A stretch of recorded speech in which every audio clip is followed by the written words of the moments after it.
الاهلي اتعادل مع مودرن من هنا، وكميه زيطه وحرقان واخبار ما يعلم بيها ربنا الا على النادي الاهلي بس. مفيش برنامج كروي في مصر ما بيتكلمش على النادي الاهلي بس. النادي الاهلي ده المحتوى بتاعهم الرئيسي والوحيد.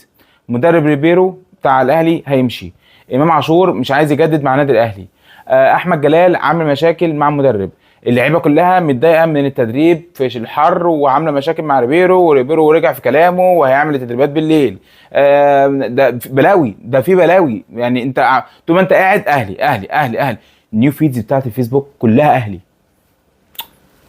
طب وبعدين يعني ما فيش حد مثلا طلع وقال واتكلم مثلا ان في عرض او في حاجه راحت لمحمد شحاته، عرض من العروض كده راحت لمحمد شحاته ومحمد شحاته عايز يمشي من الزمالك؟ مفيش الكلام ده. مفيش كلام مثلا بيتقال ان عبد المجيد مثلا متضايق وعايز يمشي من الزمالك؟ مفيش الكلام ده يا جدعان. طب يعني ما وبعدين لحد امتى؟ لحد امتى الاهلي هيبقى هو المحتوى بتاع اي اعلامي فاشل عايز يظهر نفسه خلاص؟ وخد بالك انا مش اعلامي، انا مشجع النادي الاهلي، بطلع ادافع عن النادي الاهلي ليس الا. اهدوا شويه يا جدعان، اهدوا شويه. عشان كده شوبير من شويه طلع يتكلم في النقطه دي، وانا كنت هطلع اتكلم النهارده الصبح، بس لما لقيت بقى الدنيا عماله تزيد وتزيد فنهدى شويه.